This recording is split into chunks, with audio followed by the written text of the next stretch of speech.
บางกอกหรือกรุงเทพมหานครเมืองหลวงของประเทศไทยเมืองที่มีชื่อยาวที่สุดในโลกเมืองที่นักท่องเที่ยวมาเที่ยวระดับหนึ่งของโลกเป็นเมืองที่รถติดระดับต้นๆของโลกเลยเด้อ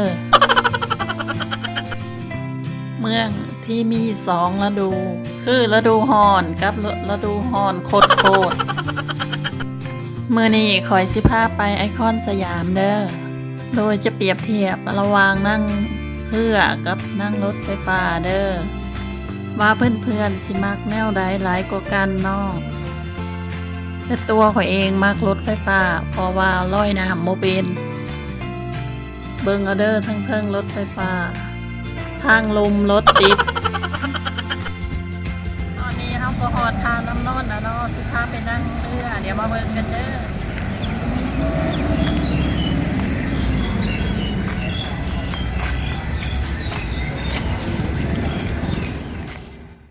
แคมน้ำหรือคนไทยเอิ้นท่าน้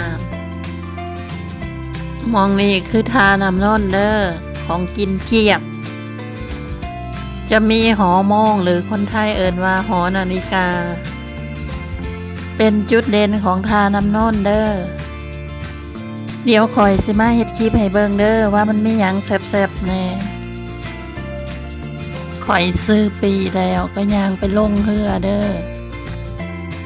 เพิ่นเอิ้นว่าเรือด่วนเจ้าพระยาเด้อปีราคา15 บาทตลอดสายปีคนไทยเอิ้นตั๋วแต่บ้านคอยตั๋วแปลว่าหลอกในแม่น้ำมีปลาตัวบักใหญ่หลายเด้อนี่ก็เป็นบรรยากาศก้อนเรือออกเด้อข่อยก็นั่งกินขนมถั่วดินแซ่บหลายขอบอกคนไทยเอิ้นถั่วดินคือถั่วลินสงไอ้ก็ซื้อมาจากท่าน้ำนนเด้อนี่ก็เป็นบรรยากาศทางน้ำหม่องท่าน้ำนนธรรมศาสตร์ยังหลายอยู่ก็สิมีเฮือนตามริมแม่น้ำให้เบิ่งเด้อท่าเรือก็สิอยู่ตามขัวคนไทยเอิ้นสะพานขัวทำบิดก็คือขัวพระราม5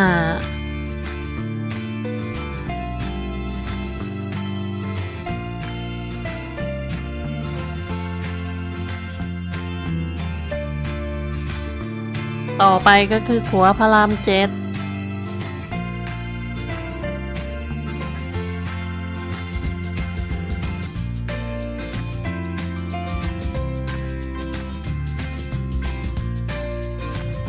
ท่าเรือเพิ่นก็งามหลายอยู่เด้อ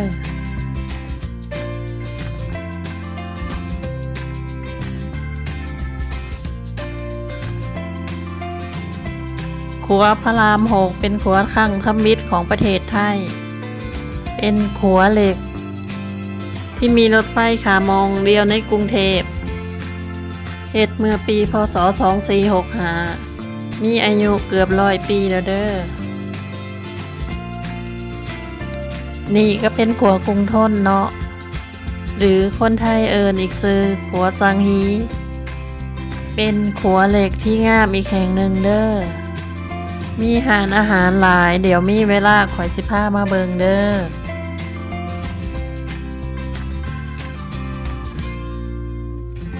นี่ก็เป็น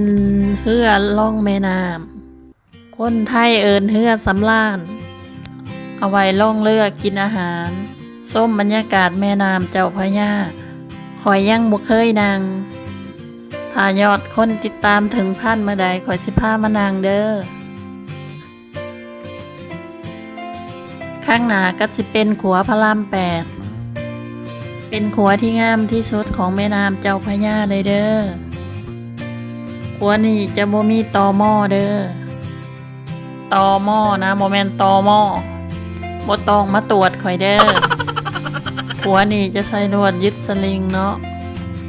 เป็นขัวครึ่งเสาเดียวที่ยาวที่สุดในโลกแล่นมากก็จะมีตึกสูงหลาย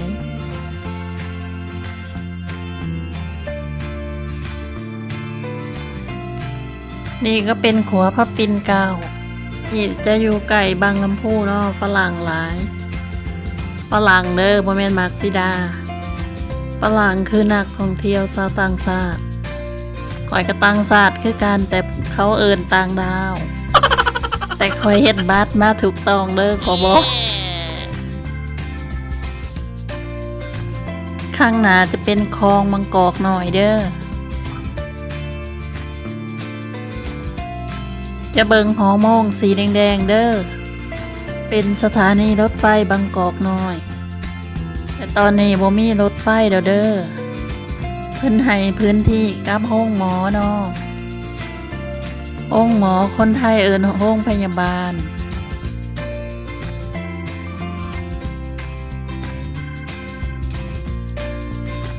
ด้านหน้าขวาก็สิเป็นห้องหมอแห่งแรกของประเทศไทยเนาะเฮ็ดเมื่อปีพศ2431ประมาณ130กว่าปีแล้วเด้อคือห้องหมอศิริราชนั่นเองหมองนี้ก็จะมีของกินหลายเนาะมีโอกาสขอยสิพาไปเบิงเด้อห้องหมอศิริราชเคยเป็นที่ประทับของในหลวงรัชกาลที่9ตอนพระองค์ประสูติ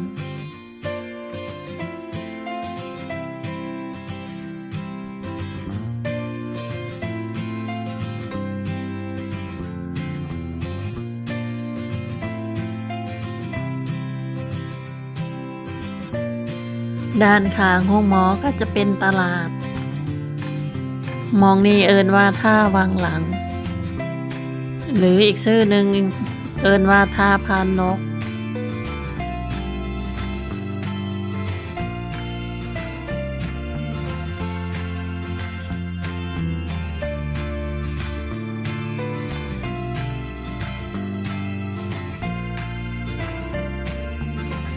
มองนี่ก็จะมีเรือข้ามฝากข้ามไปยังท่าพระจันทร์เป็นที่ตั้งของมหาลัยธรรมศาสตร์และข้ามไปท่าสร้างเป็นที่ตั้งของวัดพระแก้วมองนี่ก็จะมีเรือท่องเที่ยวหลายการจราจรทางน้ำแน่นหนาสาหัสเด้อสัญลักษณ์ทางน้ำก็คือเรือหางยาวบนบกมีตุกบนน้ำมีเรือหางยาวม่วนหลายเด้อกรุงเทพ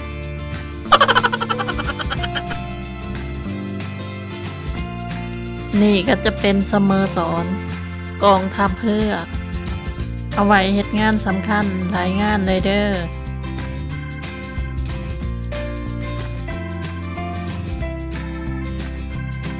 นั่นมาก็จะเบิงเจดีย์องค์ใหญ่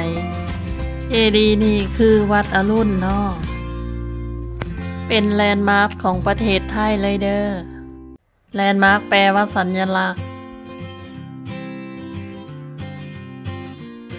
มองนี่ก็จะมีนักท่องเที่ยวต่างชาติหลายเนาะมีเวลากว่า15มาอีกเทื่อหนึ่งมามันงามซำไหนจะมีเรือข้ามฟากไปท่าเตียนเลยเด้อซึ่งเป็นที่ตั้งของวัดโพ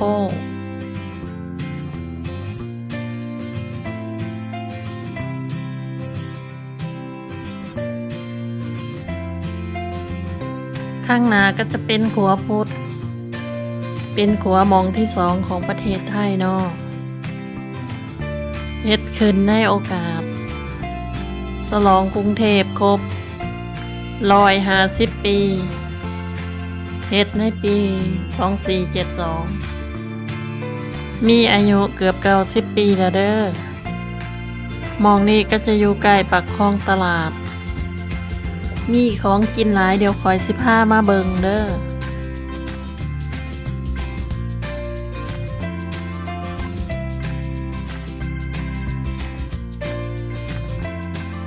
เบิงสะพานพุทธแล้วก็เตรียมยางลงได้แล้วเด้อ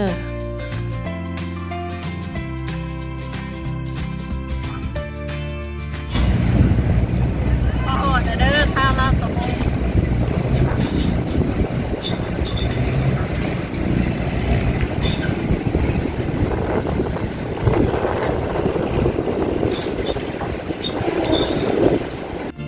ถ้าราชวงศ์สามารถย่างไปเบิงเยาวราชได้เด้อ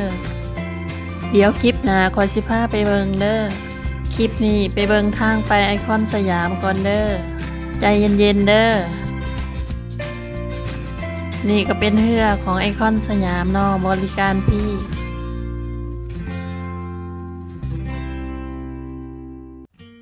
จากท่าเรือราชวงศ์ไปก็สิเป็นตึกงามๆหลาย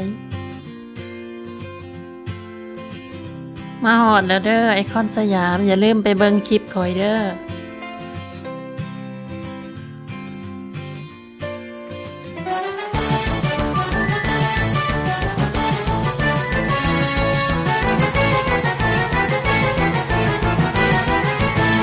ขากลับจากไอคอนสยามคอยสิพายางขึ้น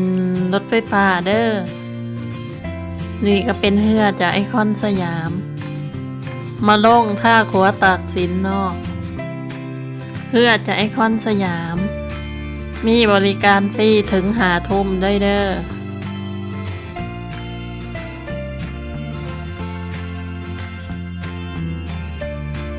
คอยก็ยางไปซื้อปีสามารถซื้อได้กับพนักงานหรือกดที่ตู้อัตโนมัติได้เด้อคอยก็ซื้อปีไปลงจตุจักร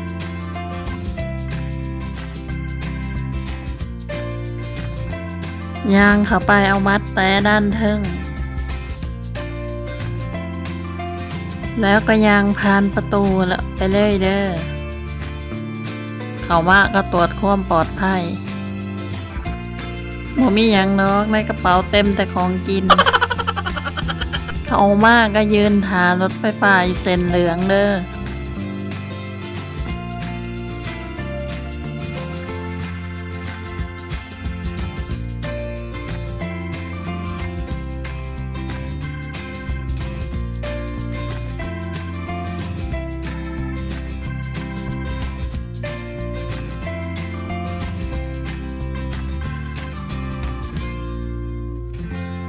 มาหอดสถานีสยามกาแฟแล้วเด้อคอยเล่นมุกซื่อๆเด้อแท้จริงคอยก็เว้าบ่ได้ลิ้นมันแข็งคอยเองก็เว้าบ่ชัดแต่ก็อยากเฮ็ดคลิปเนาะใจมันหักขอโทษเด้อ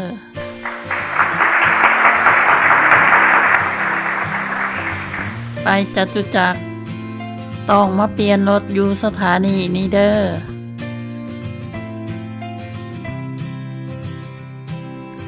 รถไฟฟ้าสายนี้เขาเอิ้นสายสุขุมวิทเนาะสายที่ข่อยนั่งเมื่อกี้ไอ้หนึ่งเขาเอิ้นสายสนามกีฬา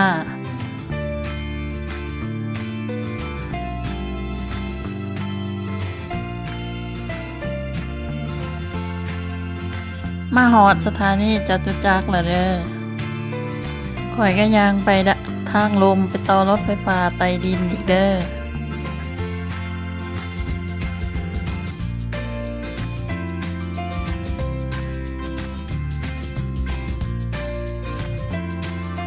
ทางเขาต้องตรวจความปลอดภัยอีกเด้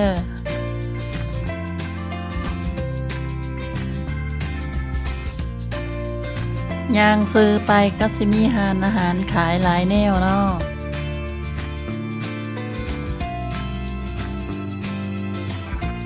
คอยก็สิย่างไปซื้อปีกแต่เทื่อนี้ข้อยสิลองกดตู้อัตโนมัติเด้อคอยเองบ่เคยกดคือกันอันดับแรกก็ต้องเลือกสายสีรถไฟฟ้าเด้อใครไปสายสีใดก็ต้องเลือกสายนั่นเนาะมื้อนี้ข้อยสิไปสายสีม่วงเด้อก็ต้องเลือกสีม่วงมุมซ้ายเทิง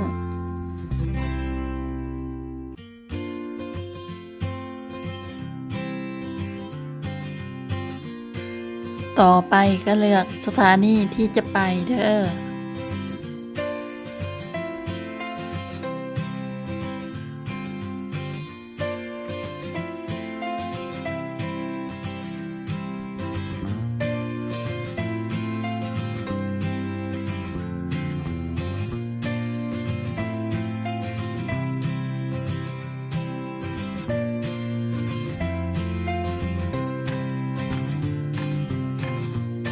พ่อเลือกสถานีแล้ว เครื่องก็จะแจ้งราคามาเด้อแล้วก็เอาเงินสอดใส่ตรงไพ่เขียวๆนี่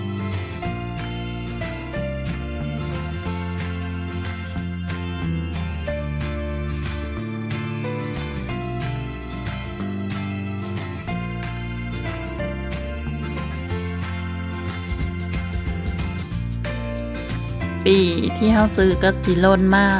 ทางลมพร้อมกับเงินทอด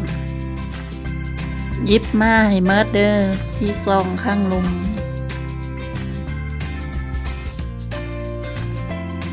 อีจะเป็นเหรียญสีดำเด้อถ้าซื้อตู้มันยากก็ไปซื้อพนักงานใดเด้อย่างเข้าไปก็เอาปีแต้บข้างเทิงเลยเด้อเทื่อนี้ค่อยนั่งรถไฟฟ้า3 ต่อเลยเด้อเมิดค่าปีไปแล้ว81 บาทเพื่อนๆก็เบิ่งเอาเด้อมักไปคอนสยามมักรถไฟฟ้าหรือทางเรือถ้ามักทางไหนก็เลือกเอาเนาะสะดวกทั้งสอง